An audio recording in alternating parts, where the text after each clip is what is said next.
Assalamualaikum warahmatullahi wabarakatuh. Di sini kami dari kelompok 8 akan menjelaskan tentang strategi merancang usaha baru. Nah, saya sendiri akan menjelaskan tentang langkah-langkah memulai wirausaha. Nah, dalam memulai wirausaha yang pertama yakni adalah pilih bidang usaha yang Anda minati. Nah, maksudnya di sini adalah apabila kalian ingin memulai wirausaha, kalian harus memilih di bidang mana yang Anda inginkan dan apa yang Anda minati. Contohnya salah satu adalah fashion. Nah, bila kalian suka atau menyukai tentang fashion, biasanya kalian akan banyak mengetahui dan suka untuk melakukan riset atau yang lainnya tentang fashion ini. Nah, selanjutnya yaitu adalah perluas dan perbanyak jaringan bisnis dan pertemanan. Nah, maksudnya di sini adalah bila kalian ingin memulai usaha, kalian harus memiliki jaringan, entah itu dari kain, teman yang memproduksi kain, atau kalian juga bisa memulai dengan pertemanan yang juga usahanya tentang fashion. Kalian akan sedikit banyak akan mengetahui ilmu tentang fashion dalam pertemanan tersebut. Nah, apabila kalian memiliki banyak jaringan, kalian juga akan mendapatkan banyak teman, di mana di situ akan saling membutuhkan satu sama lain. Nah, contohnya saja, misalkan jika kalian memulai dengan produk dari fashion, kalian akan melakukan dalam pencarian kain, terus juga dalam pembuatan penjahit. Nah, di situ kalian bisa bekerja sama antara satu dengan yang lainnya. Nah, misalkan sudah dalam perusahaan besar, kalian bisa mengadakan surat perjanjian atau surat kontrak antara si penjahit atau dengan si penjual kain yang khususnya produksi dari tukang kain tersebut bisa hanya untuk kalian, dan tukang jahit juga akan bekerja hanya untuk kalian. Nah, gunanya dalam surat perjanjian, apabila ada yang melanggar salah satu dari isi perjanjian, kalian bisa saling menegur satu sama lain. Nah, selanjutnya yakni adalah pilihlah keunikan dan nilai unggul dalam produk. Nah, maksudnya di sini adalah bila kalian ingin menjual suatu produk atau ingin menjual fashion tadi, kalian pasti akan memiliki nilai keunikan sendiri dari fashion tersebut dan dari baju tersebut. Misalnya kain yang tidak mudah gerah atau kain yang menyerap keringat sehingga tidak merasa kepanasan. Nah, keunggulan atau keunikan itulah akan menjadi pelanggan itu tetap setia kepada Anda. Nah, itu salah satu contoh kecil dari yang saya pahami. Nah, selanjutnya yakni adalah menjaga kredibilitas dan brand image. Nah, maksudnya di sini adalah menjaga nama baik dari produk kita. Nah, dalam menjaga nama baik dari produk kita yang telah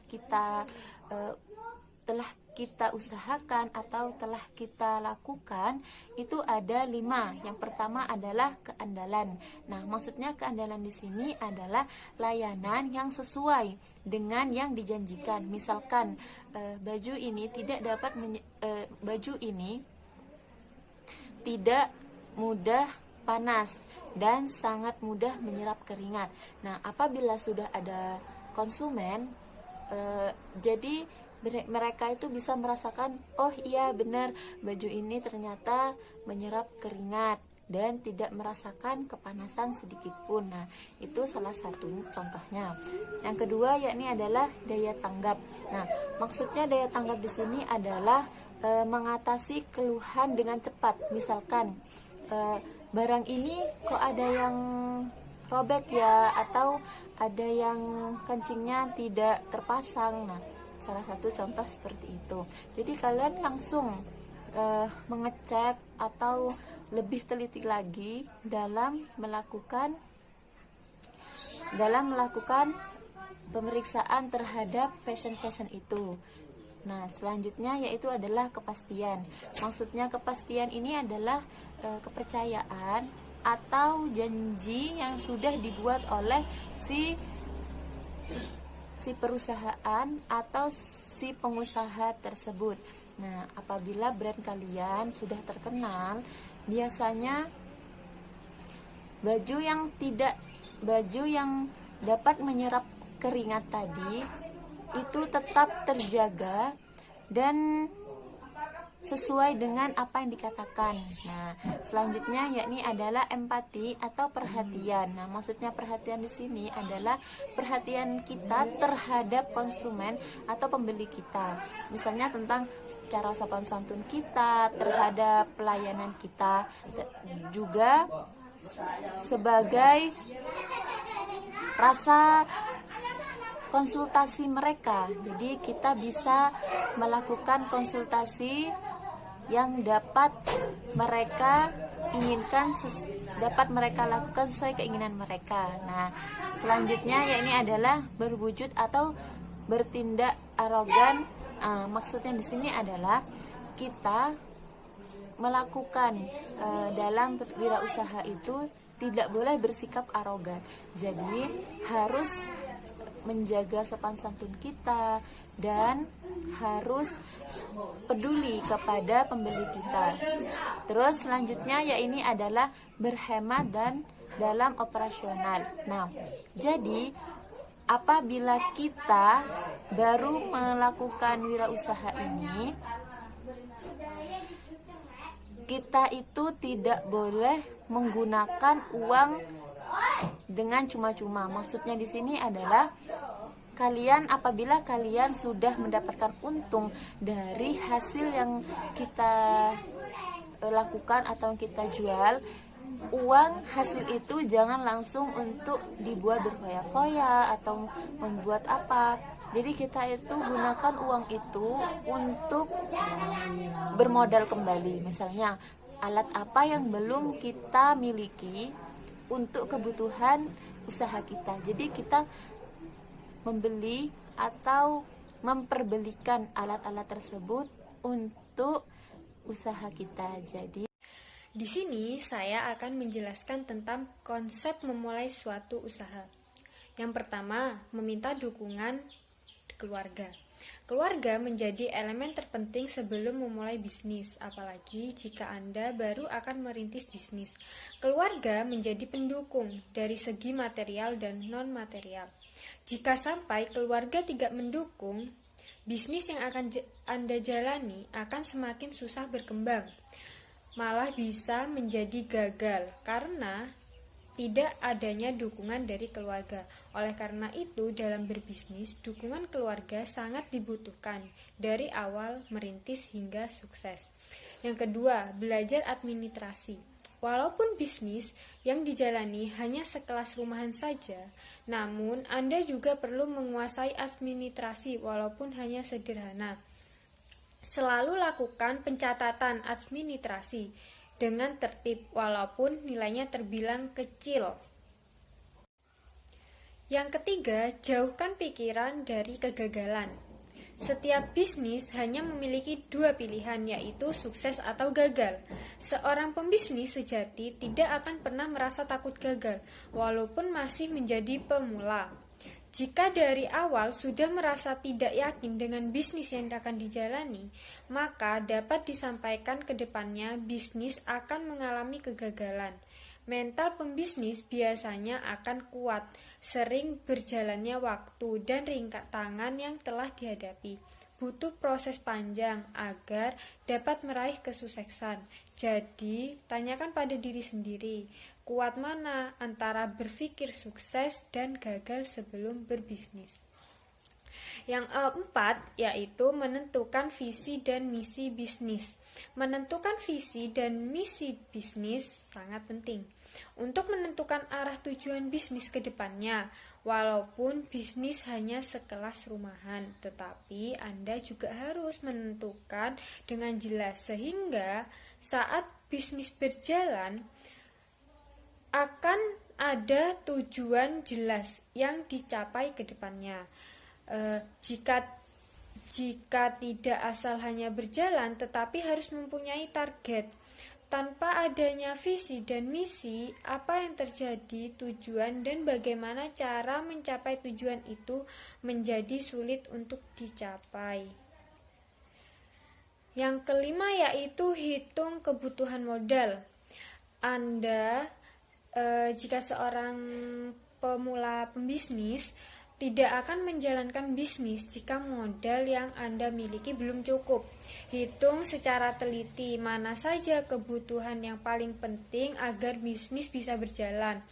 Hindari pembelian barang-barang yang dirasa belum perlu. Selain itu, Anda juga dapat memanfaatkan apa yang ada di sekitar rumah untuk memulai berbisnis seperti halaman, garasi, dapur, peralatan masak, dan lain sebagainya. Yang keenam yaitu pilih bidang sesuai passionnya. Poin penting untuk memulai bisnis yaitu sesuatu dengan passion yang Anda miliki.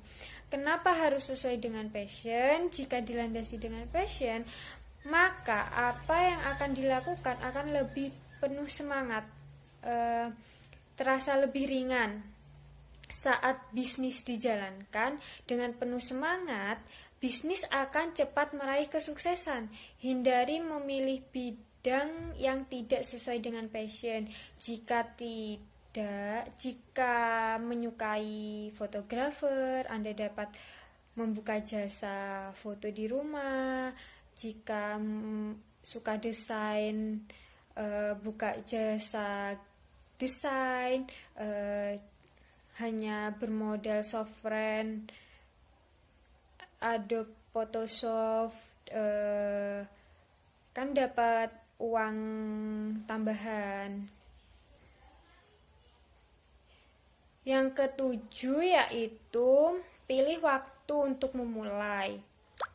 Membangun bisnis tidak bisa dilakukan secara asal-asalan.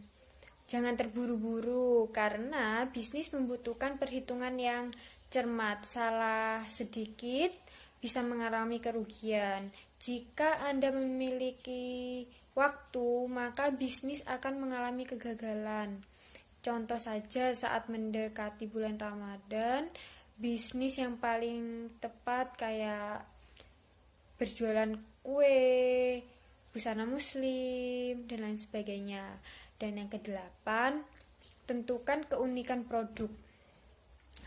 Ketika Anda sudah memilih bisnis, agar produk yang Anda miliki dapat diterima baik oleh konsumen, Anda harus memiliki produk yang lebih unik dibanding produk sejenisnya.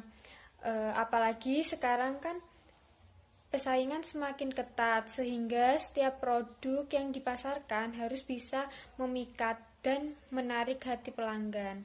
Selain itu, dengan menggunakan produk yang unik, brand Anda akan lebih mudah diingat oleh para konsumen. Kesembilan, lakukan promosi secara tepat. Promosi ialah salah satu hal yang wajib yang harus dilakukan. Jadi memperkenalkan produk ke calon pelanggan. Semakin sering melakukan promosi, semakin banyak orang yang mengetahui produk yang kita miliki. Dalam hal promosi, agar tidak terlalu banyak uang yang dikeluarkan, maka target promosi harus tepat. Kita harus mencoba mempromosikan produk lewat seperti Facebook, WA, tetangga. Ada pepatah mengatakan bahwa pembeli adalah raja, maka sudah sepantasnya kita memberikan yang terbaik untuk pembeli agar mereka merasa puas. Jika pembeli merasa puas, maka nanti biasanya mereka akan kembali lagi, datang kembali dan menyarankan kepada orang lain untuk datang ke bisnis yang kita miliki. Assalamualaikum warahmatullahi wabarakatuh. Saya Rifda Nailil Munah, NIM T2017-4034. Saya dari kelompok 8. Di sini saya akan mempresentasikan materi tentang cara untuk memulai suatu usaha, yaitu yang pertama, mendirikan usaha baru. Memulai suatu usaha yang baru harus mengurus segala sesuatu yang berhubungan dengan badan usaha. Kemudian mengurus izin-izin yang dibutuhkan, serta mencari lokasi yang sangat strategis. Yang kedua, membeli perusahaan, yaitu dengan cara membeli suatu perusahaan yang sudah ada dan sedang berjalan atau sedang tidak aktif, tetapi masih memiliki badan usaha, dengan cara membeli saham perusahaan tersebut. Yang ketiga, kerjasama manajemen. Dengan sistem waralaba, usaha ini dilakukan dengan cara memakai nama dan manajemen perusahaan lain. Yang keempat, mengembangkan usaha yang sudah ada, seperti pembukaan cabang baru atau penambahan kapasitas yang lebih besar. Sekian dari saya. Terima kasih. Wassalamualaikum warahmatullahi wabarakatuh. Di sini saya akan menjelaskan tentang materi yang terakhir, yaitu hal yang perlu diperhatikan jika ingin memulai usaha baru. Yang pertama adalah temukan apa minatmu. Banyak orang memulai sesuatu usaha karena latah. Nah, yang latah di sini, yang dimaksud latah di sini yaitu hanya meniru-niru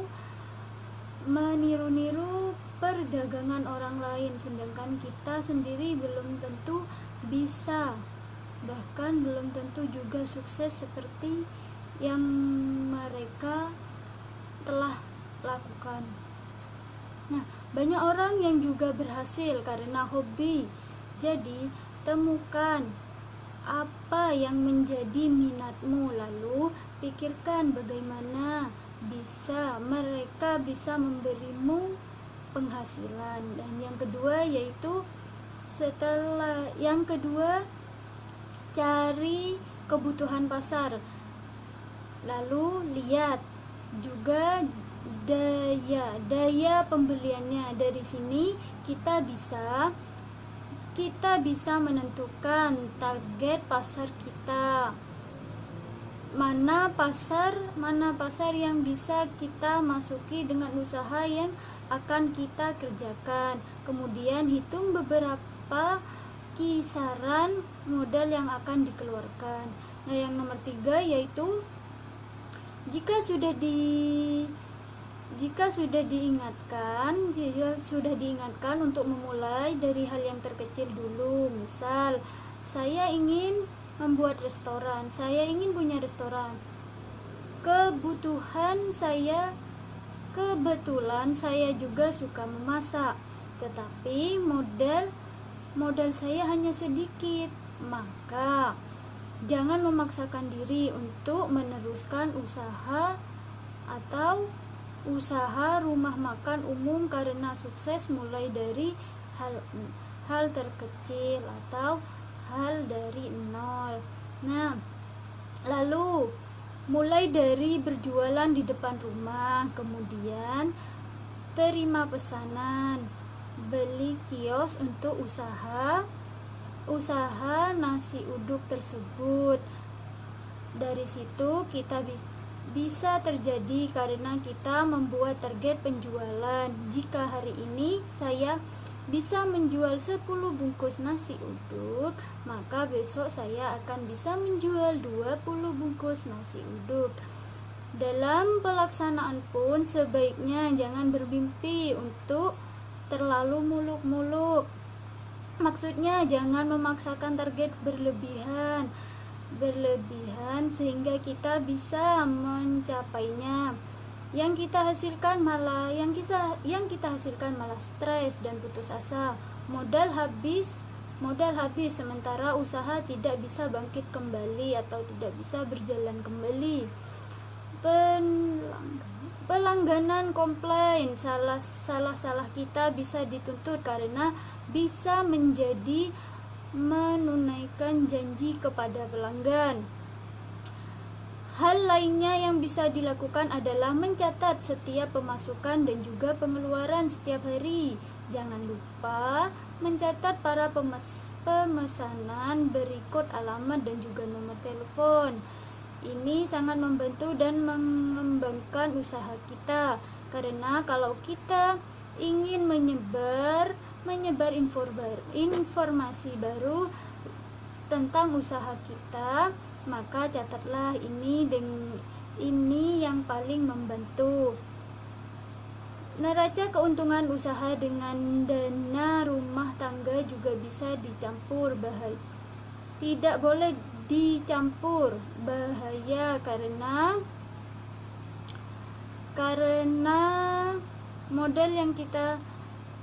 keuangan yang tercampur bisa membuat usaha kita bangkrut. Maklum, bisa jadi modal yang kita siapkan malah habis dan juga sulit. Usaha pun sulit untuk berjalan. Jangan lupa melakukan promosi terhadap orang-orang melalui, sekarang kita kan sudah di zaman modern, bisa melalui sosial media yang kita punya.